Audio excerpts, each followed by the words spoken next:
আমি মীর আহসান, আপনাদের সকলকে আমন্ত্রণ জানাচ্ছি যমুনা টেলিভিশনের নিয়মিত আয়োজন 24 ঘন্টা থেকে। আপনারা জানেন বাংলাদেশ সময় রাত 11টায় সাধারণত সমসাময়িক নানান প্রসঙ্গ নিয়ে কথা বলি। আজও এর ব্যতিক্রম নয়।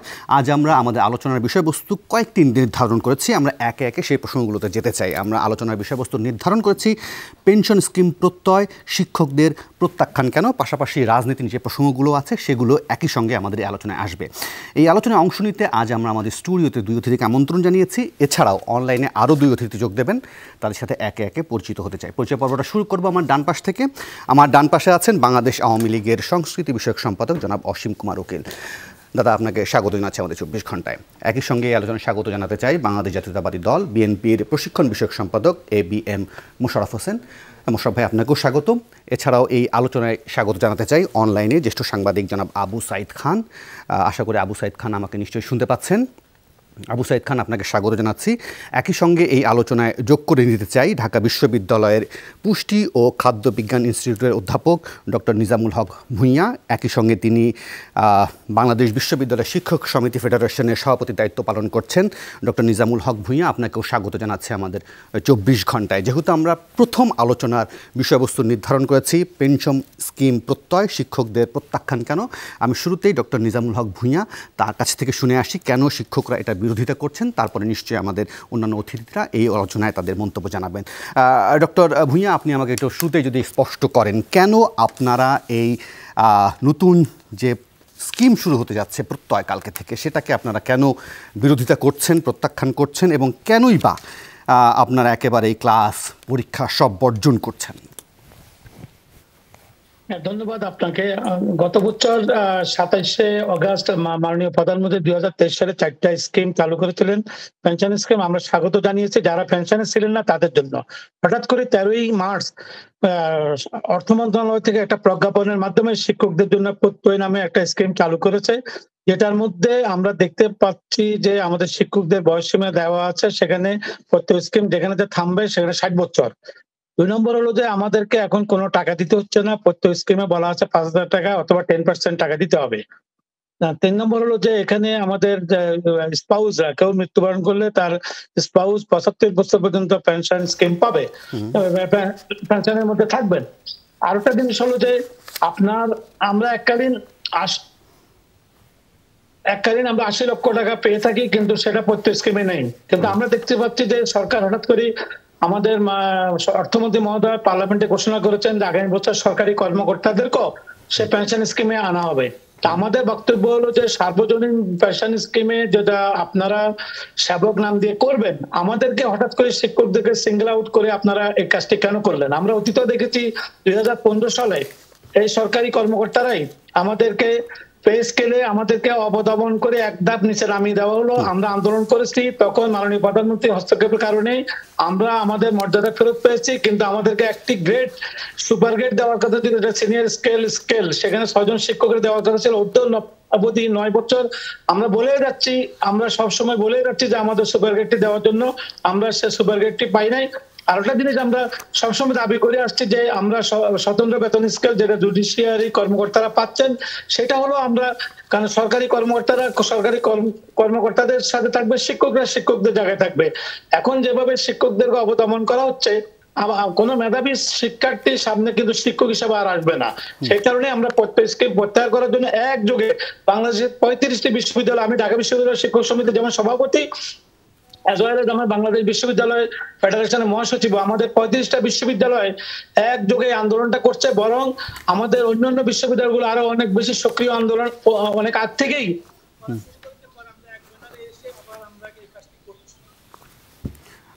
ডক্টর ভূঁইয়া আপনি একটু আগে বলছিলেন যে শিক্ষকদেরকে সিঙ্গেল আউট করা হয়েছে। আমরা এখানে দেখছি যাদের জন্য প্রযোজ্য বলা হয়েছে তাতে তো বলা হচ্ছে বাংলাদেশ ব্যাংক থেকে শুরু করে সিকিউরিটি এক্সচেঞ্জ কমিশন, বীমা উন্নয়ন নিয়ন্ত্রণ কর্তৃপক্ষ, ইনভেস্টমেন্ট কর্পোরেশন থেকে শুরু করে রাষ্ট্রীয় মালিকানাধীন সরকারি ব্যাংক, ঢাকা বিশ্ববিদ্যালয়ের শিক্ষক, সরকারি সাধারণ বীমা কর্পোরেশন, পেট্রো বাংলা, রপ্তানি উন্নয়ন ব্যুরো, এরকম অনেকগুলো সংস্থাকে শুধুমাত্র আপনারাই শিক্ষকরা এটাকে সিঙ্গেল আউট বলছেন কেন? আমাদের বক্তব্য হলো আমরা যেখানে ছিলাম সরকারি কর্মকর্তাদেরকে যেভাবে দেওয়া হয়েছে, আমরা সেবক স্কিমে আমরা আগামী বছর যাব, আমাদেরকে এবার আনা হলো কেন? কারণ আমরা তো দেখেছি ডিসক্রিমিনেশন তো 2015 সালে ওনারা করেছেন। সরকারের ভিতরে একটা গ্রুপ স্বার্থান্বেষী মহল এই কাজটি করছেন সবসময়। 2015 সালে আমাদেরকে 6 মাস আন্দোলন করতে হয়েছে, আমাদেরকে ক্লাস বর্জন করতে হয়েছিল, আমরা ক্লাসে যাওয়া বন্ধ করতে হয়েছে আমাদেরকে। তারপরে মাননীয় প্রধানমন্ত্রী ফিটা উৎসবের কথা বলে আমাদেরকে ডেকে নিয়ে তাদের সমস্যাটার সমাধান করেছেন। নিজামুল হক ভূঁইয়া, আরেকটা বিষয়, অন্যান্য সময় আমরা দেখতে পাই যে সাধারণত অন্যান্য সময় ছাত্র শিক্ষার্থীরা যখন মানে আন্দোলন করেন বা ক্লাস বর্জন করেন বা পরীক্ষা দেন না, সেই সময় তো ভীষণ রকম সমালোচনা করা হয়। এখন আপনারাই শিক্ষকরা এই পথে হাঁটছেন, এই বিষয়ে কি বলবেন? মানে একেবারে ক্লাস পরীক্ষা সব বর্জন করে এটা কি জিম্মি হয়ে যাচ্ছে না? আমরা ক্লাস বর্জন করছি, পরীক্ষা বর্জন করছি। করোনা মহামারীর সময় দেখেছেন আমরা অনলাইনে এবং আমরা স্পেশাল বন্ধের দিনও ক্লাস নিয়ে সেটা ফুসিয়ে দিয়েছি। আমাদের দাবি যদি মেনে নেয়, আমরা যেটুকু ক্ষতি হচ্ছে আমাদের শিক্ষার্থীদের, আমরা সেটা পুষিয়ে নেব, সেটা আমাদের দায়িত্ব। আমরা তো চাই না যে আমরা ক্লাস বর্জন করে আন্দোলন করি, আমরা তো চাই না, আমরা আমাদের সম্মানটি চাচ্ছি। এই স্বাধীন দেশে, 53 বছরের স্বাধীন দেশে আমরা আমাদের শিক্ষকদের মর্যাদা বারবারই কিন্তু বলন্টিত করার চেষ্টা করছে একটা গ্রুপ। তা আমরা সেটার বিরুদ্ধেই কিন্তু আমাদের এই প্রতিবাদটা, আমাদের আত্মসম্মানের লড়াই, আমাদের মর্যাদার লড়াই, আমরা সেই মর্যাদার লড়াইতে আমরা থাকতে চাই। সরকারের অর্থ বিভাগ একটা পরিসংখ্যান দিচ্ছে যেখানে তারা উল্লেখ করছেন যে কিভাবে একজন এই প্রত্যয় স্কিমের মধ্যে এসে গিয়ে উপকৃত হবে। সেখানে তারা বলছেন যে 30 বছরে যদি মাসিক কেউ 2,500 টাকা এবং তার প্রতিষ্ঠান যদি 2,500, মোট 5,000 করে দেন, তাহলে এইভাবে 9 লাখ এবং বছরের শেষটা আর্থিক প্রতিষ্ঠান কর্মচারী মোট 18 লাখ টাকা তার নামে জমা হবে। তিনি যদি 75 বছর বয়সেও মারা যান 60 বছরের রিটায়ারমেন্টের পর, তাহলে 15 বছরে, বাকি যে 15 বছরে সেখানে বলা হচ্ছে যে 1,12,19,000 টাকা তিনি পেনশন পাবেন। এখন যা সংশ্লিষ্ট যারা কর্মচারী আছেন সেখান থেকেও 12.47 গুণ বেশি বলা হচ্ছে। এখানে অসুবিধাটা কি আসলে? এখানে তো উপকারিত হবে নাকি? আমি আপনারা যেটা বলছেন, ওনারা আপনাদেরকে যেটা বোঝাচ্ছে এটা সত্য নয়। আমি তো আপনাদেরকে বললাম যে আমরা 3টা যে ক্লাসিফিকেশনটা করলাম, আমরা এককালীন এখন 81 লক্ষ টাকা, 80 লক্ষ টাকা থেকে 81 লক্ষ টাকা আমরা পেয়ে থাকি। তারপরে আমরা আমাদের যে সুবিধাগুলোর মধ্যে যেটা আমাদেরকে দেওয়া হচ্ছে সেটাকে কেটে এখন যেটা করা হচ্ছে, এর মধ্যে আমাদের যে 75 বছর, আগে তো 75 বছর ছিল না, স্পাউসরা কিন্তু যিনি মৃত্যুবরণ করলে স্পাউস কিন্তু আমৃত্যু কিন্তু সে পেনশনটা পেতেন, তাই না? আর আগে আমাদের বেতন থেকে কোনো টাকা কাটা হতো না, এখন বেতন থেকে টাকা কাটা হবে। এরপরও আমরা যদি মনে করি যে সার্বজনীন স্কিম, তাহলে আপনারা যখন সেবক যখন চালু হবে, তাইলে আমরা সেখানে যখন সবার জন্য হলে আমরা সেখানে থাকবো। হঠাৎ করে আমাদেরকে দিলেন, আবার সেবকে কোন ধরনের সুবিধা নিয়ে আপনারা অনেক বেশি সুযোগ সুবিধা নেবেন, শিক্ষকদেরকে সুবিধা থেকে বঞ্চিত হবেন, তাহলে তো মেধাবীরা আর বিশ্ববিদ্যালয়ের শিক্ষকতা আসবে না। ওকে, আপনার কথা একদম পরিষ্কার। আমি এবং একটু আলোচনার টেবিলে নিয়ে আসতে চাই, যদি একটু অসীম কুমার উকিল আপনি এই বিষয়ে একটু মন্তব্য করেন, তারপর আমি একটু আলোচনাটা এগিয়ে নিতে চাই। আপনি শুনছিলেন, তিনি বলছিলেন যে সরকারের ভেতরেই ভুল বোঝানোর চেষ্টা চলছে, পাশাপাশি তিনি উল্লেখ করছেন যে পরিস্থিতি দ্বারা করানো হচ্ছে, এতে করে মেধাবীরা তাহলে আর ভবিষ্যতে এই ধরনের প্রফেশনগুলো আসতে চাইবে না। কি করতে চাইছে সরকার? আপনাকে ধন্যবাদ। সহ-আলোচক মোশাররফকে স্বাগত। ঢাকা বিশ্ববিদ্যালয় শিক্ষক সমিতির শ্রদ্ধেয় নেতা নিজামুল হক ভূঁইয়া সহ যারা শুনছেন তাদের সকলকে শুভেচ্ছা। এই ধারণাগুলি, বাংলাদেশের কিছু বিষয়ের ধারণাগুলি একেবারে অস্পষ্ট থেকে যায়। যেমন আপনার ইন্স্যুরেন্স সম্পর্কিত একটি ধারণা, এদেশের প্রায় সিংহভাগ মানুষের এ সম্পর্কে ধারণাই নেই। পেনশনে চাকরিজীবীদের মধ্যেও সুস্পষ্ট ধারণা আছে কিনা এটা নিয়ে আলোচনার দাবি রাখে, সাধারণ মানুষের তো নেই। অথচ এগুলি হচ্ছে উন্নত বিশ্বের মডেল। এগুলি যত উন্নত বিশ্ব আছে, এগুলো পেনশন স্কিম, তারপরে ইন্স্যুরেন্স, ডাউন পেমেন্ট করে ব্যাংকের থেকে ইনস্টলমেন্টের সুযোগ, মানে একটা ছেলে লেখাপড়া করতেছে, লেখাপড়া করতে করতে সে বাড়ি ঘরের মালিক হয়ে যায় উন্নত দেশগুলিতে, ইউরোপ, আমেরিকা, কানাডা, অস্ট্রেলিয়াতে 5% 10% ডাউন পেমেন্ট করে ইনস্টলমেন্টে দিয়ে হয়ে যায়। কত সুযোগ সুবিধা আছে, এগুলো কোনোটাই আসে না। আমি প্রথমত স্যারের কথাটা, স্যারের সাথে তর্ক বিতর্ক বার্গেনিংয়ের কোনো বিষয় নাই। স্যাররা প্রকারান্তরে যে কথাটা বলতে চায়, মেধাবী ছাত্রদের একটা সমাবেশ হলো শিক্ষক, নিঃসন্দেহে এ ব্যাপারে কেউ কখনো দ্বিমত করেনি। শিক্ষকতার মহান পেশায় আপনারা আছেন, বাংলাদেশটা এগিয়ে যাচ্ছে। সেই সময়ে এই যে কনসেপ্টগুলি তৈরি করা হয়েছে পেনশন স্কিমের, সার্বজনীন পেনশন স্কিমের, সেক্ষেত্রে আপনাদের কিছু কথাবার্তা আছে, থাকতেই পারে, এটা একেবারে অস্বাভাবিক তা নয়, কিন্তু একেবারে গদ বাধা যেভাবে বলছেন, আপনাদের মর্যাদায় আঘাত, আপনাদের আত্মসম্মানে আঘাত লাগবে, এটা একেবারেই মানে সস্তা সেন্টিমেন্টাল কথা আমার কাছে মনে হয়। মর্যাদার বিষয়টা, আত্মসম্মানের বিষয়টা এত ঠুনকু হলে তো এগিয়ে যাওয়া যাবে না স্যার। এত ঠুনকু আপনারা বানাবেন না, এটাকে এত ঠুনকু হয় না। আপনার বলছেন যে আন্দোলনে যাবেন, ক্লাস মিস হলে এটা ক্ষতিটা পুষিয়ে দেবেন। স্যার, এটা ক্ষতিটা পুষিয়ে নেওয়া যায় না। মহান মুক্তিযুদ্ধের প্রাক্কালে আমি ব্যক্তিগত উদাহরণটিতে, আমি নবম শ্রেণীর ছাত্র ছিলাম, মার্চ মাসে 25-26 তারিখ পর্যন্ত ক্লাসে গিয়েছি, তারপর আর যাওয়া হয়নি। 16ই ডিসেম্বর পরে স্কুলে গিয়েছি, আমাকে 10ম শ্রেণীতে প্রমোশন দিয়ে দেওয়া হলো। এই যে নবম শ্রেণীতে লেখাপড়া না করে 10ম শ্রেণীতে প্রমোশন দিলাম, পড়লাম, এসএসসি পরীক্ষা দিলাম, এইচএসসি পরীক্ষা দিলাম, যে ক্ষতিটুকু হয়েছিল স্যার, এই ক্ষতিটুকু জীবনে পোষানো যায়নি। ওকে, এটা যায় না, সেই আলোচনায় আমরা যাচ্ছি না। আপনারা এই জায়গাটায় যাচ্ছেন কেন? ক্ষতি পুষিয়ে নেওয়ার ব্যাপার না। কিন্তু দাদা, আরেকটা জিনিস লক্ষ্য করবেন কিনা আমি জানি না নিজামুল হক আমাদের সাথে একমত হবেন কিনা, কারণ আমি অনেক শিক্ষকের কথা এটাও শুনেছি, তারা এটাও বলার চেষ্টা করছেন যে তারা সরকারের এই ধরনের পরিকল্পনাতে যেতে চাইছেন না। তার অন্যতম কারণ তারা মনে করেন যে প্রভাবশালী আমলাতন্ত্র এবং আর্থিক অব্যবস্থাপনা যেটা রয়েছেন, তারা ব্যাংকিং খাতের উদাহরণ দিয়ে বলেন যে এইসব খাতে যে ধরনের অনিয়ম অব্যবস্থাপনা তৈরি হচ্ছে, তাতে করে এই নতুন পরিকল্পনায় যদি অনিয়ম অব্যবস্থাপনা যে হবে না, তাতে তারা কোনো আস্থা পান না। সেটা তো দেশের সামগ্রিক অবস্থাটার উপর দাঁড়িয়ে তো আমরা অগ্রসর হব। কথা বলার তো সুযোগ আছে, কিন্তু এখানে তো থেমে থাকার বিষয় নয়। আর্থিক শৃঙ্খলা ফিরিয়ে আনার জন্য আমাদের দিক থেকে প্রয়োজনীয় পদক্ষেপ আছে। এটা অর্থনীতির ক্ষেত্রে, ব্যাংকিং সিস্টেমে ত্রুটি বিচ্যুতি, সেটা নিয়ে ঢাকা বিশ্ববিদ্যালয়ের শিক্ষকদের কখনোই কোনো প্রকার একটা বাজে পরিস্থিতির মোকাবেলা করতে হয়েছে, বিষয়টা এরকম না। ঢাকা বিশ্ববিদ্যালয়ের শিক্ষকরা সমস্ত শিক্ষকদের ব্যাপারেই এই সমাজে যারা আছে তারা যথাযথ সম্মান রেখে, শ্রদ্ধা রেখে কাজটা করছে।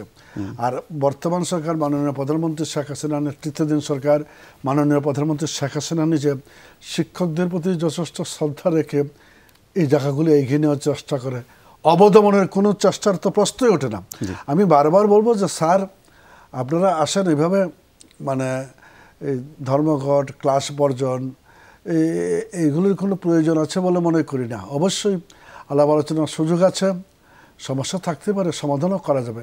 কিন্তু আপনারা যেমন মনে করছেন আপনাদের আত্মমর্যাদা সম্মানের বিষয়ে আপনাদের অবদমন করা হচ্ছে, আপনারা শিক্ষক যখন বলছেন মেধাবী ছাত্রছাত্রীরা এদিকে আসবে না, এত গুরুত্বপূর্ণ বিষয়টা আরও গুরুত্ব দিয়ে আপনারা বিবেচনা করেন, সাধারণের মতো বিবেচনা করবেন না। সেটাই আমরা আপনাদের ছাত্র হিসেবে আমাদের প্রত্যাশা আপনার কাছে। জি, আপনার কথা একদম স্পষ্ট। আমি তো এবিএম মোশাররফ হোসেন, আপনার বিশ্লেষণটা জানতে চাইব।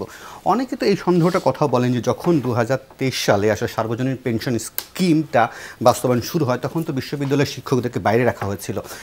এখন তাদেরকে এই প্রকল্পে নিয়ে আসা বা অনেক শিক্ষকরাই মনে করছেন তাদেরকে চাপিয়ে দেওয়া হচ্ছে। বিষয়টা কি এরকমই, নাকি সরকার তো আসলে এটাই করতে চাইবে, শিক্ষকদের আসলে একটা সুন্দর ভবিষ্যৎ, নিশ্চিত ভবিষ্যৎ, সেটাই তো করার কথা? ধন্যবাদ আপনাকে, ধন্যবাদ আমার শ্রদ্ধা সহ আলোচক অসীম কুমার উকিল সহ ঢাকা বিশ্ববিদ্যালয়ের সম্মানিত শিক্ষক সমিতির সভাপতি এবং সম্মানিত আলোচক। না, এখানে আপনার যে কথাটা, আমাদের বাংলাদেশে হয় কি, আপনি যে কোনো প্রকল্প যখন ইম্পোজ করতে চান, তখন কিন্তু এই সম্পর্কে যেটা অসীম দাও বলেছে যে সাধারণ মানুষকে সেই ধারণাটা কিন্তু দেওয়া হয় না।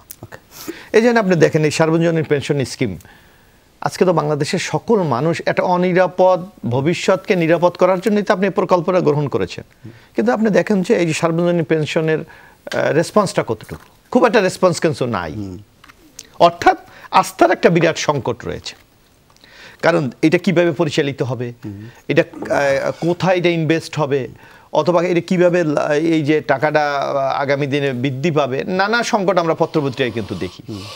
এবং ওই যে কথাটি আপনি বলেছেন যে বাংলাদেশে এই যে এই সকল প্রকল্পগুলি যে অনেক ক্ষেত্রে সফলতার মুখ দেখে না, এই উদাহরণ কিন্তু বাংলাদেশে নানাবিধ আছে। আর আমাদের দেশে যেটা আমরা দেখেছি যে বিশ্ববিদ্যালয়ের ছাত্র হিসাবে অথবা একসময় ছাত্র সংগঠন পরিচালনা হিসেবে বিশ্ববিদ্যালয়ের শিক্ষকরা কিন্তু সবসময় একটা আলাদা স্বতন্ত্র মর্যাদা নিজেরা চিন্তা করে নিজেদেরকে, এবং নিজেদের একটা আলাদা একটা পরিবেশ, আলাদা একটা পরিবার, আলাদা একটা পরিচালনার সবসময় আপনি দেখবেন যার জন্য বিশ্ববিদ্যালয়ে কিন্তু স্বায়ত্তশাসন আছে, বিশ্ববিদ্যালয়ের সিনিয়র সিন্ডিকেট আলাদা আছে, সেটাকে অনেক সময় কিন্তু সরকার নিয়ন্ত্রণ করতে পারে না। এখানে আমি যতটুকু নিজামুল্লাহ স্যারের কথা আমি যতটুকু বুঝলাম যে আমাদের এই যে বিশ্ববিদ্যালয়ে যারা শিক্ষক অথবা যারা নেতৃবৃন্দ আছে তাদের একটা এই প্রকল্পের মাধ্যমে তাদেরকে একটা নিয়ন্ত্রণের একটা প্রচেষ্টা হয়তো বাইরে থেকে করা হতে পারে, এই একটা টেনশন তাদের মধ্যে কিন্তু আছে। কারণ এটা এই যে পরিচালনা করবে কি, এটা নিচে আমলাতন্ত্র পরিচালনা করবেন, সেক্ষেত্রে বিশ্ববিদ্যালয়রা কিন্তু এখন স্বতন্ত্র, তারা কিন্তু তাদের মতো সিদ্ধান্ত নিতে পারে। আপনি দেখেন বিশ্ববিদ্যালয় নিয়োগ, বিশ্ববিদ্যালয় পদোন্নতি, বিশ্ববিদ্যালয়ে অন্যান্য যে সুযোগ সুবিধা কিন্তু তারা নিজস্বের যে অভ্যন্তরীণ যে প্রশাসন ব্যবস্থা আছে তা দিয়ে কিন্তু সম্পন্ন করে। তা আমার মনে হচ্ছে যদি এই পেনশনের মধ্যে তারা অন্তর্ভুক্ত হয় তাইলে কিন্তু তাদের এই স্বতন্ত্র যে একটা বৈশিষ্ট্য সেইটাতে কিন্তু তারা কিন্তু বেরিয়ে যাবে। এখানে একটি বড় সংকট বলে আমার কাছে মনে হচ্ছে। তো সুতরাং এই প্রকল্প যদি আপনি বাস্তবায়ন করতে হয় তাইলে অবশ্যই শিক্ষকদেরকে আস্থার মধ্যে আপনি আনতে হবে। এক আর আরেকটা এই কথাটা সত্য কথা যে আজকে বিশ্ববিদ্যালয়ের শিক্ষকের মেধার আজকে বাংলাদেশের আমলাতন্ত্রের মধ্যে কিন্তু একটা সংকট আছে, এটা অস্বীকার করার কোনো সুযোগ নেই। এটা আমরা বিভিন্ন ক্ষেত্রে দেখেছি, বিভিন্ন ক্ষেত্রে আমরা দেখেছি। কারণ বিশ্ববিদ্যালয়ের শিক্ষকরা যে মর্যাদা, যে স্বাধীন চিন্তা চেতনা নিজেরা ধারণ করে, আমলাতন্ত্র কিন্তু সেখানে একটা শৃঙ্খলিত ব্যবস্থা। তো সুতরাং এই দুটোর মধ্যে একটি সংকট তৈরি হতে পারে, যার জন্য আমি মনে করি এটা আরও আলাপ আলোচনা দরকার। এবং যে বিদ্যমান যে কোনো ব্যবস্থা থেকে যখন আপনি বেরিয়ে যাবেন তখন যদি এর চেয়ে যদি বেটার আপনি কোনো পথ না দেখাতে পারেন তাহলে তো সংকট তৈরি হতেই পারে। সেই অবস্থাটাই এখন বাংলাদেশে বিরাজ করছে। আপনার অবস্থান পরিষ্কার। আমি দেখতে চাই যে আবু সাইদ খান আমাদের সাথে আছেন কিনা। আবু সাইদ খানকে আমাদের এই আলোচনার প্রথম অংশ যেটা করছি যা নিশ্চয়ই শুনতে পেরেছেন বলে আমি আশা করছি। আবু সাইদ খান, আপনার মন্তব্য শুনতে চাই। সেক্ষেত্রে আপনি কি বলবেন যে এতক্ষণ পর্যন্ত যে আলোচনা হলো তাতে কেউ কেউ মনে করছেন যে শিক্ষকদের নিয়ন্ত্রণ করার চেষ্টা, কেউ বলছেন সরকারকে ভুল বোঝানোর চেষ্টা হচ্ছে, ক্ষতি পোষানো। আপনি কি মনে করছেন যে পুরো বিষয়টার মধ্যে আসলে আবারও শিক্ষার্থীদের জিম্মি করে আসলে একটা দাবি আদায়ের প্রচেষ্টা চলছে, বা আপনার বিশ্লেষণটা কি হবে আসলে? আমার কাছে একটু অস্পষ্টতা আমি লক্ষ্য করছি। প্রথমত সরকারের যে বক্তব্য সেটা আমি শুনেছি, মানে পত্রপত্রিকা যেটা দেখেছি, এবং শিক্ষক সমিতি, শিক্ষকদের সংগঠন যা বলছে তার সঙ্গে এক ধরনের বৈপরীত্য রয়েছে। আসলে সরকার বলছে যে তারা আরো বেশি লাভবান হবে, কিন্তু কতটুকু লাভবান হবে, কি করে লাভবান হবে সেই ব্যাপারটা আমি জানি না। মিস্টার অধ্যাপক ভূঁইয়া যেটা বললেন সেটাও আমার কাছে একটা বিষয় ক্লিয়ার হয়েছে যে স্পাউসটা 75 মানে আমৃত্য সুযোগ সুবিধা পেতেন, এখানে 75 একটা ফিক্স করে দেওয়া হয়েছে। এটা কেন হয়েছে আমি জানি না, কেননা তো অনেক সময় স্পাউসটা তো এটার পর নির্ভরশীল থাকে না, তাদের এই কোন যুক্তিতে এটাকে বাদ দেওয়া হয়েছে এটা অবশ্যই বিবেচ্য বিষয়। এবং অন্যান্য ক্ষেত্রে সরকার বলছেন যে তারা মানে যেভাবে ব্যাখ্যা দিয়েছেন সেই ব্যাখ্যার সঙ্গে তাদের দ্বিমত আছে কিনা এই ব্যাপারে আমার মনে হয় যথেষ্ট আলাপ আলোচনা করা দরকার ছিল। আলাপ আলোচনা না করে এবং এই ব্যাপারে শিক্ষক সংগঠনগুলোর সঙ্গে বৈঠকের মাধ্যমে আলাপ আলোচনার ভিত্তিতে সমাধান হওয়া উচিত ছিল। কিন্তু আমাদের দেশে হয় কি, একতরফাভাবে ঘোষণা হয় এবং শিক্ষক সমিতি কিংবা তারাও একতরফাভাবে সিদ্ধান্তে চলে যায়। আমার কাছে মনে হয় যে শিক্ষকদের কাছে তো ছাত্ররা যাতে কোনো ক্রমে যেন জিম্মি না হয়, তাদের পড়াশোনা ক্ষতিগ্রস্ত না হয়, আলোচনার টেবিলেই এটা সমাধান হওয়া উচিত।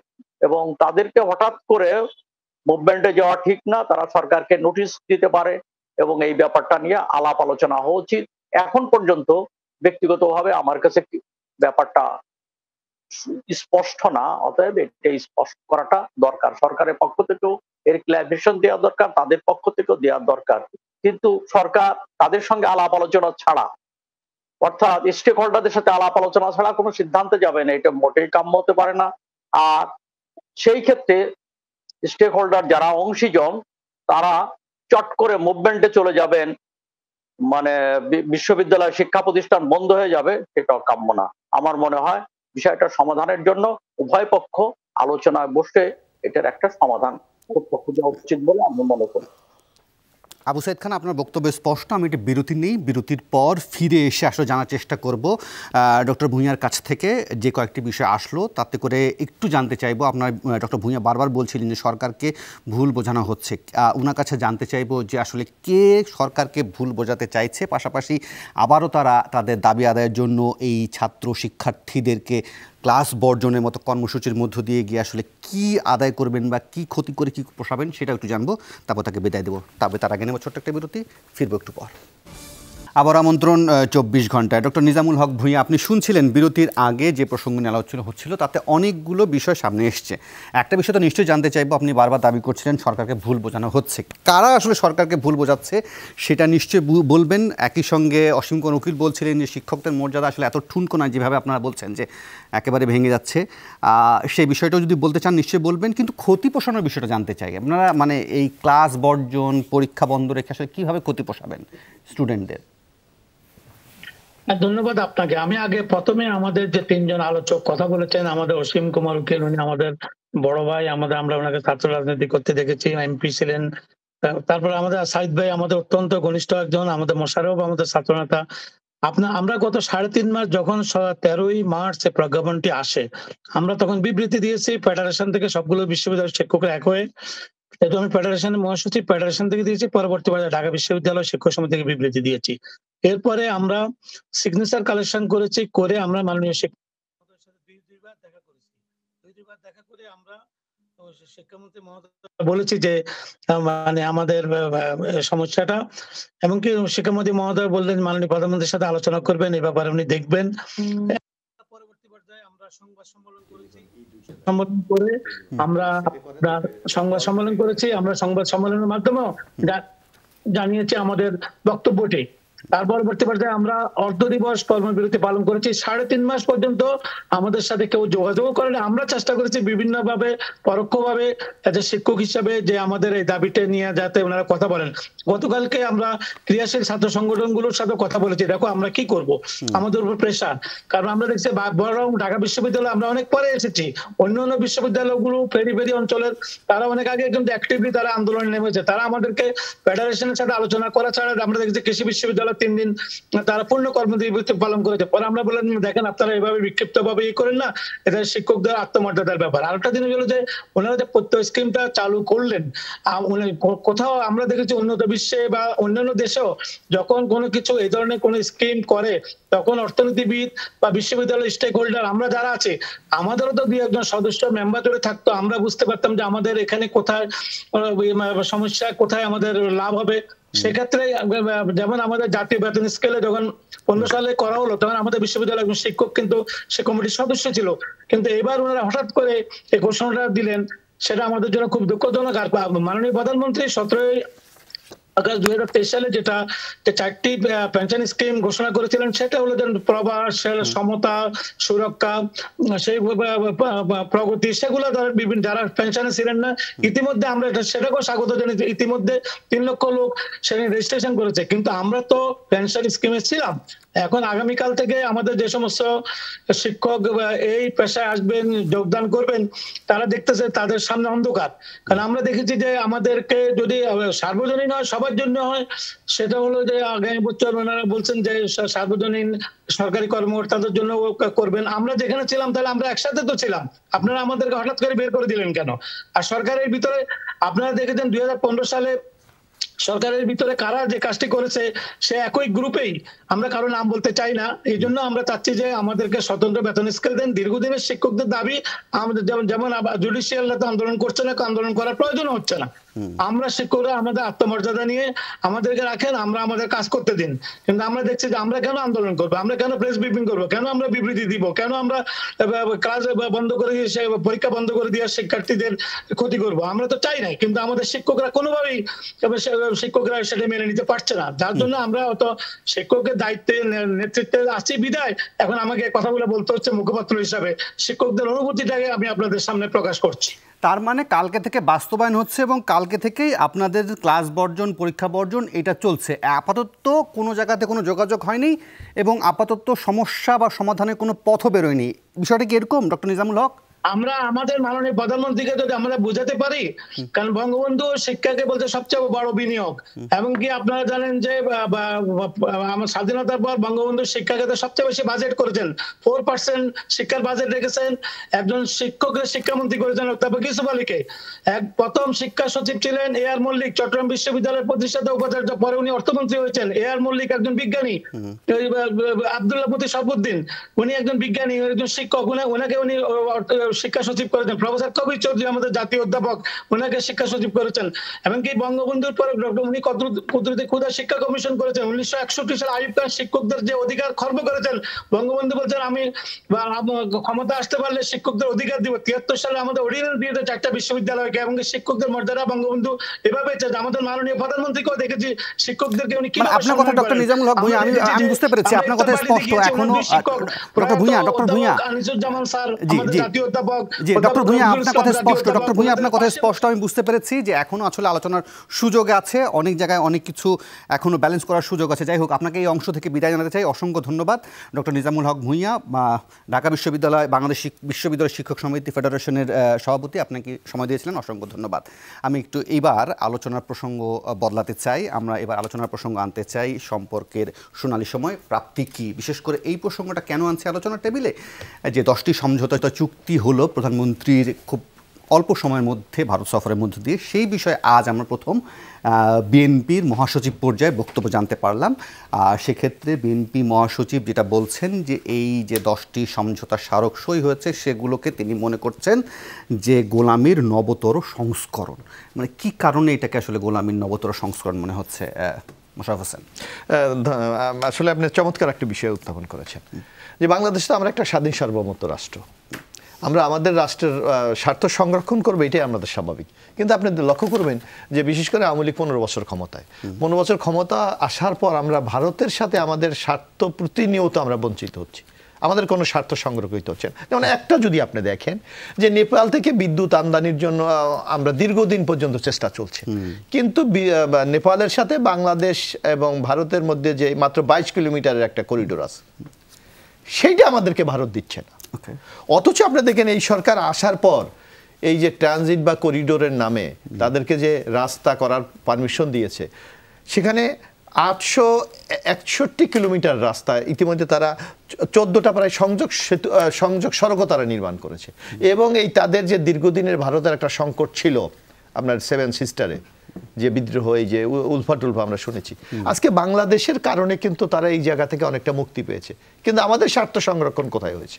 আমাদের স্বার্থ সংরক্ষণ হয় নাই তো, বরং আপনি দেখবেন আমাদের একটাই বাংলাদেশের এখন মোটামুটি 2-3টা দাবি। একটা হলো তিস্তা চুক্তি, পানি চুক্তি, যেটা আমাদের উত্তরাঞ্চল মরুভূমি হয়ে যাচ্ছে।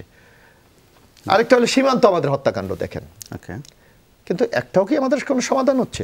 অথচ আমাদের যে জিনিসটা আমাদের সবচেয়ে বার্গেনিং এর ইস্যু, কারণ আমরা অনেক স্বাধীন, আমরা ছোট রাষ্ট্র, আমাদের অনেক সেই ধরনের নাই, সুযোগ সুবিধা নাই, কিন্তু আমাদের একটা তো ছিল যে ট্রানজিটকে যদি আমরা বার্গেনিং হিসাবে ব্যবহার করতে পারতাম তাইলে হয়তো অনেক স্বার্থ আমাদের উদ্ধার করা সম্ভব হতো। অথচ সরকার দেখবেন বলেছে যে ভারতের সাথে আমাদের সম্পর্ক সর্বোচ্চ উচ্চতায়। কোথায় আমাদের উচ্চতায়? আমাদের সর্বোচ্চ উচ্চতায়। আপনি দেখবেন যে এই যে আমাদের বাংলাদেশ থেকে তারা ট্রানজিট সুবিধা নিয়ে আগে কলকাতা থেকে আগরতলা যেতে তাদের দূরত্ব ছিল 1700 কিলোমিটার। এখন আমরা যখন এই সুনামগঞ্জ দিয়ে আমরা রাস্তা দিয়েছি, তারা মাত্র 350 কিলোমিটার থেকে কলকাতা থেকে তারা এখন আগরতলা চলে যাচ্ছে। তো সুবিধাটা কার হয়েছে? অথচ আমরা কি সুবিধা পেয়েছি? আমরা কিন্তু সুবিধা আমরা পাইনি। মানে সমুদ্র সীমা বলেন, ছিটমহলের কথাগুলো বলেন, সেগুলো কি আসলে উড়াই দেওয়া যায় না? এখন সেইটা কথায়, সেইটা আমরা তো ভারতের প্রতি আমরা আমাদের যেই সহানুভূতি, এটা তো আমরা 1973 সালে দেখিয়েছিলাম, কিন্তু বরং তারা 73 সাল থেকে আমাদেরকে এই যে আওয়ামী লীগ আসা 2009 না 10 এইটা আমাদেরকে 11তে মনে ফেরত দিয়েছে, এতদিন তো আমাদেরকে তারা বঞ্চিত করেছে, অথচ আমাদের কর্ম তো আমরা 73 সালে সম্পন্ন করে দিয়েছি। এক, তারপর আপনি আরেকটু জিনিস দেখবেন, আমাদের কাছ থেকে আজকে এই সরকার আসার পর এই যে মহাসচিবটা বলছে যে আরেকটা গোলামির চুক্তি, আজকে দেখেন এই আজকে আমাদের বাংলাদেশে আমাদের তরুণরা কিন্তু এখানে চাকরি পাচ্ছে না, বেকার, ভূমধ্য সাগরে প্রতিনিয়ত সমুদ্রে ডুবে মানুষ মারা যাচ্ছে। অথচ অর্থমন্ত্রী গত পরশুদিন সংসদে দাঁড়িয়ে বলেছে যে প্রায় আমাদের এখান থেকে তারা $51 বিলিয়ন কিন্তু তারা বৈদেশিক মুদ্রা এখান থেকে অর্জন করে নিয়ে গেছে। বাণিজ্যিক বৈষম্য নিয়ে দীর্ঘদিন ধরে আলাপ বাণিজ্যিক বৈষম্য আজকে আমাদের সাথে তারা আমাদের এখান থেকে $26 বিলিয়ন বাণিজ্য করছে, আমরা মাত্র $2 বিলিয়ন করছি। অর্থাৎ সামগ্রিকভাবে ভারতের কাছে আমাদের স্বার্থ কি বিকিয়ে দেওয়া হচ্ছে, কিন্তু আমরা কি পেয়েছি? আমরা তো কিছুই পাইনি। যার জন্য আমাদের মহাসচিব স্পষ্ট ভাষায় বলে, এবং আপনি সুযোগে এই 10টা আপনি সমঝোতা চুক্তি স্বাক্ষর করেছেন, এর মধ্যে আপনি যদি 2-1টি দেখেন, আমাদের একটা করেছে তারা স্যাটেলাইটের মাধ্যমে বাংলাদেশের নিরাপত্তা নিয়ন্ত্রণ করবে, তাহলে আমরা কি স্বাধীন সার্বভৌমত্ব রাষ্ট্র? তাহলে আমাদের স্বাধীনতা কোথায়? আপনি একটা দেশের যদি নিরাপত্তাই না থাকে, সেটা যদি আরেকটা দেশে নিরাপত্তা কন্ট্রোল করে, সেখানে সেই দেশের স্বাধীনতা সার্বভৌমত্বের মূল্যটা কোথায়? এইগুলি যদি আমরা বিবেচনা না করি, তাহলে তো একটা স্বাধীন সার্বভৌমত্ব রাষ্ট্র হিসাবে আমাদের চরম ঝুঁকির মধ্যে। অসীম কুমার উকিল, আপনি কি বলবেন সেক্ষেত্রে? আসলে এত দিনের, আমরা তো বলছিলাম যে আমাদের সাথে দীর্ঘ সময়ের সোনালী অধ্যায় আমরা পার করছি, বেশিরভাগ লোকেরই এক ধরনের বিশ্লেষণ আছে যে আসলে এই সময়টুকু শুধুমাত্র বাংলাদেশ দিয়েই গেল, আসলে আদায় করতে পারলো কি না? আলোচনা যেটা আছে, সমালোচনা আছে, কিছু তো ভিত্তি আছে, একেবারে আবেগ তাড়িত হয়ে মোশাররফ বক্তৃতা দিচ্ছে, বিষয়টা তো আমি তা বলছি না, কিন্তু রিয়ালিটিটা হলো যেটা, মোশাররফও কিন্তু 2টা বিষয় পিন পয়েন্ট করেছে তার আলোচনা। না, একটা হলো এই বিএসএফ বর্ডারের যে কিলিংটা, সেই সংকটটা, আর একটা হলো তিস্তা। আমি সেই জায়গাতে পিন পয়েন্ট আমিও করতে চাই, করে বলতে চাই যে 52 বছরের অনেক সমস্যার সমাধান হয়েছে, 2টা জায়গা আমরা এখনো শেষ করতে পারিনি, শেষ করার একটা উদ্যোগ আমাদের সকলের মধ্যে আছে, এটা করতে হবে। এখন যেটা স্মারক আর কি, চুক্তি না তো স্মারক হয়েছে, আলাপ আলোচনা হচ্ছে, এই জায়গাগুলি তো আছে। আপনার যেটা তিস্তার ব্যাপারে বলছে, স্পষ্টতই বলেছে যে এটা নিউজে এসেছে, তিস্তা ফিজিবিলিটি স্টাডি করার জন্য একটা বাহিনী আসতেছে, একটা টিম আসতেছে, যারা এখানে এসে এগুলির সম্ভাব্যতা যাচাই করবে, কারিগরি দিক সব কিছু বিচার বিশ্লেষণ করবে। এটা অতীত হয়েছে বা এবার হচ্ছে, তার পরবর্তী পদক্ষেপ নেবে। আমাদের দিক থেকে এটাও বলা হয়েছে স্পষ্টত যে চীনের দিক থেকে একটা প্রস্তাবনা আছে, ভারতের দিক থেকে একটা প্রস্তাবনা আছে, যে প্রস্তাবনাটা আমাদের জন্য ভালো আমরা সেটা গ্রহণ করব। আলোচনা হয় না তা না, কিন্তু আমাদের এই স্বাধীনতার 52 বছরে আমরা যে এটা মোশাররফ বলছিলেন মজিব-ইন্দিরা চুক্তি হয়েছে, বাস্তবায়নটা হয়েছে সাম্প্রতিককালে। বাস্তবায়ন না করতে পারার ব্যর্থতার দায়িত্ব তো রাজনীতিবিদদেরই নিতে হবে, সেটা আওয়ামী লীগকেও নিতে হবে, বিএনপিও নিতে হবে। ব্যর্থতার দায়িত্ব নিয়ে বলতে পারি যে আমার নেত্রী মাননীয় প্রধানমন্ত্রী শেখ হাসিনার নেতৃত্বেই এই মুজিব-ইন্দিরা চুক্তির বাস্তবায়ন হয়েছে। করিডোর, পরে এই যে সাগরের যে সীমানা, সুনীল অর্থনীতির যে বিরাট ক্ষেত্র, জায়গাগুলি আমরা নিতে পেরেছি এই সময়কালে। এই সময়কালে শান্তি চুক্তি হয়েছে, শান্তি চুক্তি হওয়ার মধ্যে দিয়ে বাংলাদেশ অনেক দূর পৃথিবীতে প্রশংসিত একটি পদক্ষেপ নিয়েছে।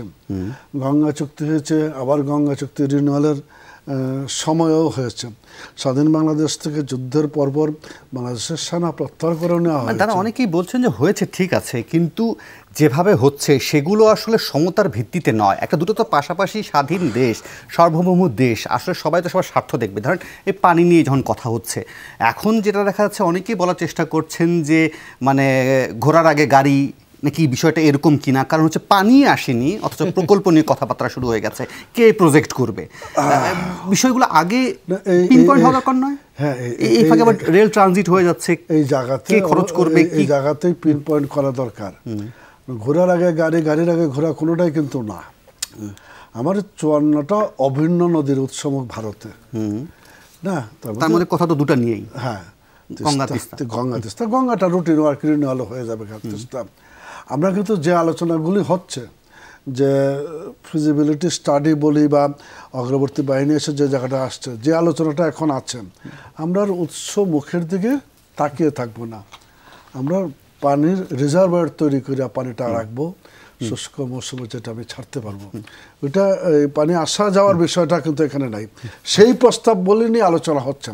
তারপরেও আমি বলছি যে সেগুলি তো আমি আমার দেশের স্বার্থ সংরক্ষণ করেই আমরা আগাবো। আজকে করিডোর হিসেবে ব্যবহার করি, ট্রানজিট হিসেবে ব্যবহার করি, যে ট্রেনে আলোচনাটা হয়েছে এটা তো প্রস্তাবনা মাত্র, এটা তো চুক্তি সই হয় নাই, বাস্তবায়ন তো বহুত পরের কথা। দেশের মানুষ যদি না চায়, আমরা যদি বুঝি যে এটা আমাদের জন্য ক্ষতিকারক, আমরা এটা করবো এমন কোনো দস্খত আমরা দাসখত দেইনি। এরকম প্রতিটি ক্ষেত্রেই একেবারে আমি যে কথাটা বলতে চাই, বিশ্বের বৃহত্তম গণতান্ত্রিক রাষ্ট্র ভারত, আমার প্রতিবেশী রাষ্ট্র ভারত, মুক্তিযুদ্ধের সহায়ক শক্তি আমার ভারত, বন্ধু রাষ্ট্র আমার ভারত, সেই ভারতকে পাশে রেখে একটা সমঝোতার ভিত্তিতে নিজের আত্মসম্মান বজায় রেখে এগিয়ে যাওয়াটাই সবচেয়ে শুভনীয় বা ভালো দিক। আমাদের সামগ্রিক প্রচেষ্টা সেই জায়গাতেই বন্ধুত্বপূর্ণ সম্পর্কটা বজায় রেখে আমাদের স্বার্থ আদায় করে জায়গাটা। আমি একটা বিরতি নেই, বিরতির পর ফিরে এসে আবু সাইদ খান আপনার কাছে যেটা জানতে চাইবো, অনেকেই বলার চেষ্টা করছেন যে এই পরিস্থিতিতে বাংলাদেশ নিশ্চিতভাবে আঞ্চলিক ভূ রাজনৈতিক প্রতিদ্বন্দ্বিতার জটিলতার মধ্যে পড়তে যাচ্ছে।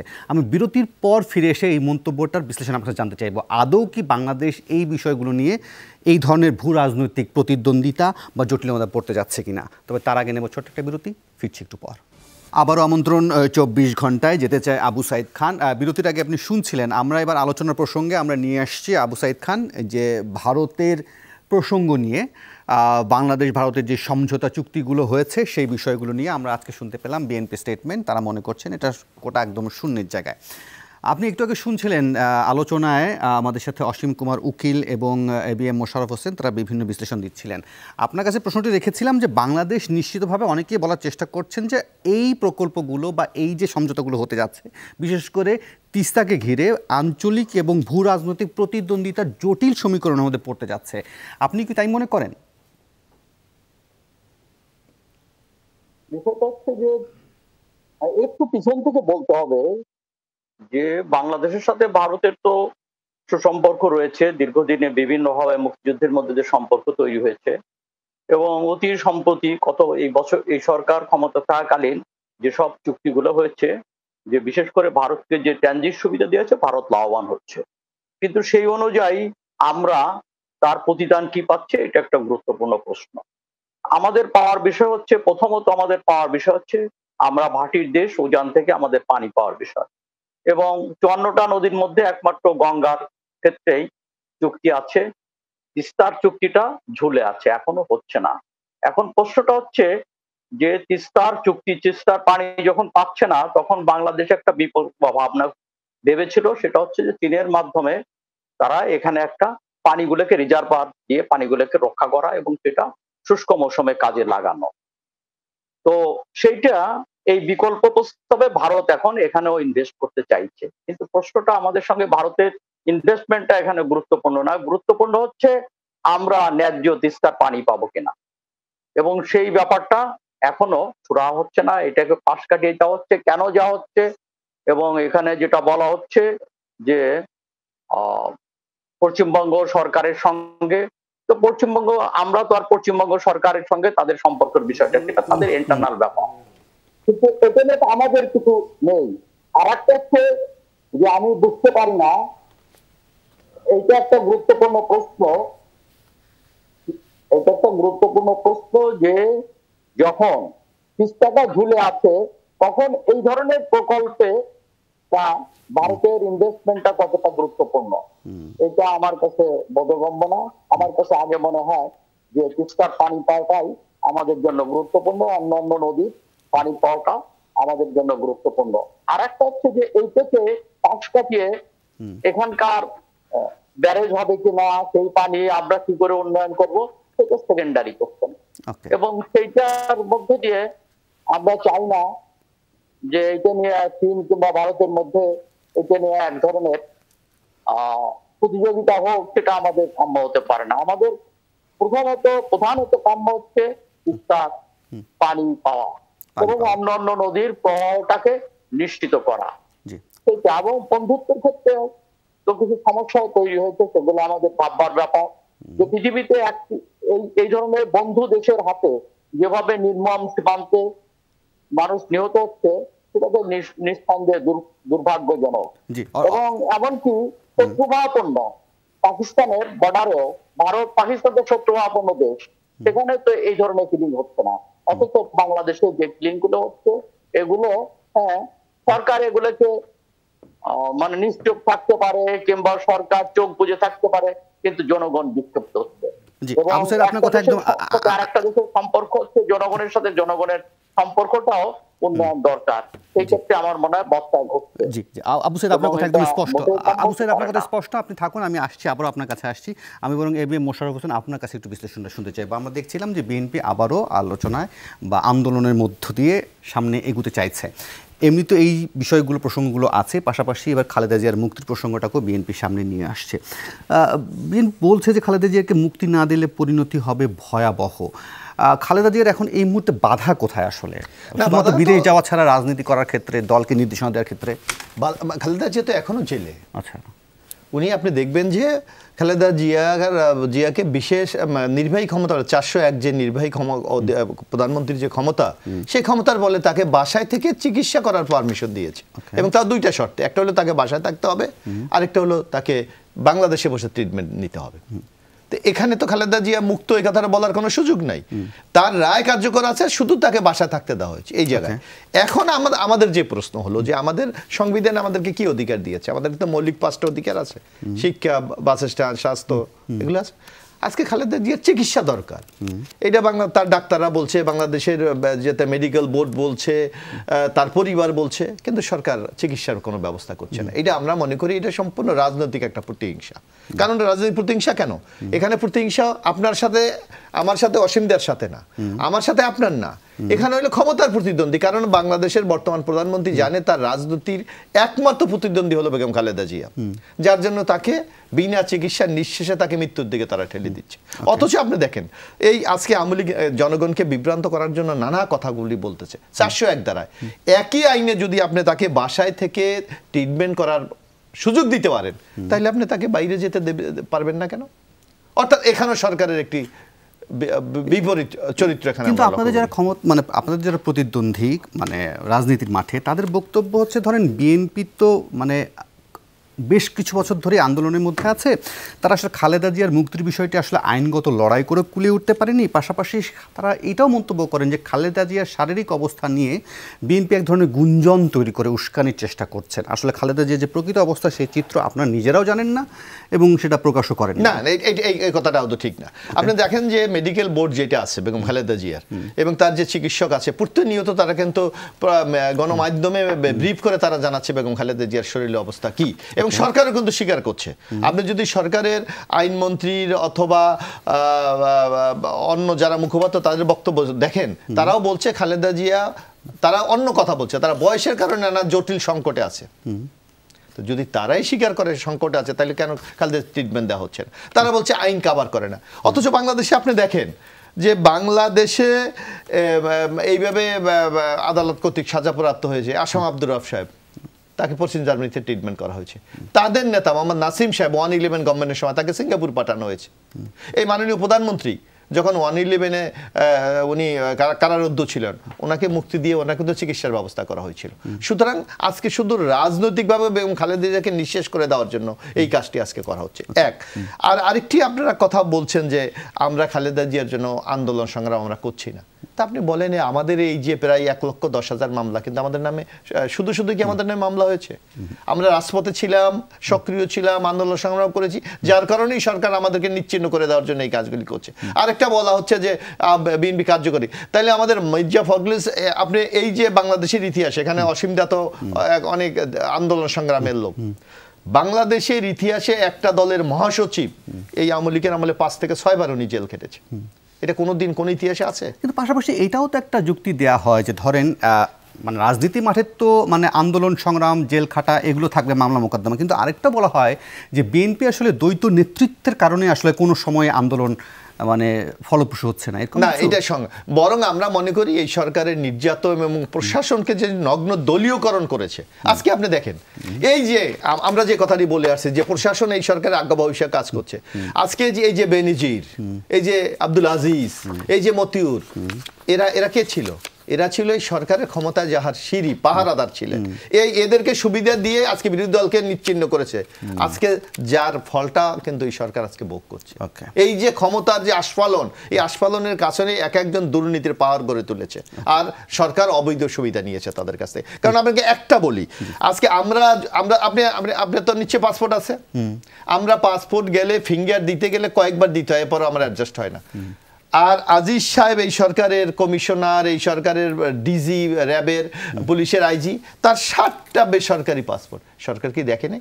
সরকারের যদি আশকারা না থাকে, সরকারের যদি পৃষ্ঠপোষকতা না থাকে, তাহলে কোনোভাবে এই যে বেনজির আহমেদ 60টা পাসপোর্ট করার মতো সক্ষমতা রাখেন? জি, অসীম কুমার উকিল কি বলবেন যে এত সময় যেটা বললেন মোশাররফ ভাই, যে একে তো সরকারের মধ্যে এক ধরনের সমন্বয়হীনতা, এলোমেলো বিষয়, পাশাপাশি অনেকের কথা উল্লেখ করছেন যারা একেবারে খুব ফুলে ফেপে উঠেছেন, পাশাপাশি যদি দলটি তার নিজের দিকেও লক্ষ্য রাখে, নিজের দিকে, দলের দিকে খেয়াল করে, সেক্ষেত্রে আমি গণমাধ্যমের রিপোর্ট এমনও পাচ্ছি যে চলতি বছরের প্রথম 5 মাসে, মানে জানুয়ারি পর থেকে নির্বাচন শেষ হওয়ার পর মে মাস পর্যন্ত শুধুমাত্র রাজনৈতিক সংঘাত এবং দ্বন্দ্বে নিহত হয়েছে 33 জন, যার মধ্যে 27 জন আওয়ামী লীগ এবং নিজেরা কোন্দল করে। কি হচ্ছে আওয়ামী লীগ আসলে? এটাই আপনার প্রথমত জাতীয় সংসদ নির্বাচন, পরবর্তী সময়ে উপজেলা পরিষদ নির্বাচনকে ঘিরে দলীয় রেশারে সেটাই বেড়েছে, ফলশ্রুতিতে এরকম ঘটনা ঘটছে। আমরা এই ব্যাপারে সচেতন আছি, চেষ্টা করছি নিয়ন্ত্রণে আনার জন্য। ঘটনাগুলি ঘটেছে, সেটা অস্বীকারের কোনো বিষয় না। দলটাকে নিয়ন্ত্রণ করার জন্য আমরা চেষ্টা করছি এবং সম্ভাব্য স্বল্প সময়ের মধ্যে আমরা একটা নিয়ন্ত্রণ নিয়ে আসতে পারবো বলে মনে করি। মোশাররফ অনেকগুলি কথা বলেছে, আর কি সবগুলি কথার উত্তর দেওয়া যাবে, কিন্তু সময়েরও একটা স্বল্পতা আছে। ঢাকা বিশ্ববিদ্যালয়ের শিক্ষক সমিতির সভাপতি নিজামুল হক ভূঁইয়া বলতেছিলেন না যে 3 মাস যাবত আন্দোলন করছি, কেউ যোগাযোগ করছে না। কেউ যদি যোগাযোগ না করে থাকে, এটা খুব দুঃখজনক ব্যাপার। স্যার, আপনারা আন্দোলন করতেছেন দাবি দেওয়া নিয়ে, আপনারাও তো সরকারের সাথে একটু যোগাযোগটা করতে পারতেন, করেন নাই। এটাকে একটা অজুহাত হিসেবে দাঁড় করানো। কে কার সাথে যোগাযোগ করবে? সবাই সবার সাথে যোগাযোগ করবে। এবং বলি আর কি, যে যোগাযোগটা এগুলির ক্ষেত্রে হয় না, বিষয়টা এরকমও না। হয়তো মাইকিং করে প্রেস রিলিজ দিয়ে বৈঠক হয় নাই। যোগাযোগ করলে কোনটা প্রথম আলোচ্যসূচি থাকবে? আলোচনার মধ্যে কোনটা প্রথম থাকতে পারে যোগাযোগ হলে? এটা তো শিক্ষকরা কোনটাকে প্রায়োরিটি দেবে সেটার উপর নির্ভর করে। সেটা তো আমার দৃষ্টিকোণ থেকে হবে না। আমি বলছি যে আলাপ আলোচনাগুলি হয়, এটা তাদের দিক থেকে মনে করতেছে এখনই সময় রুখে দাঁড়াবার, রুখে দাঁড়াচ্ছে। তারপর একটা সময় সমাজত হবে। আরেকটা জিনিস স্যার বিবেচনাও রাখা দরকার।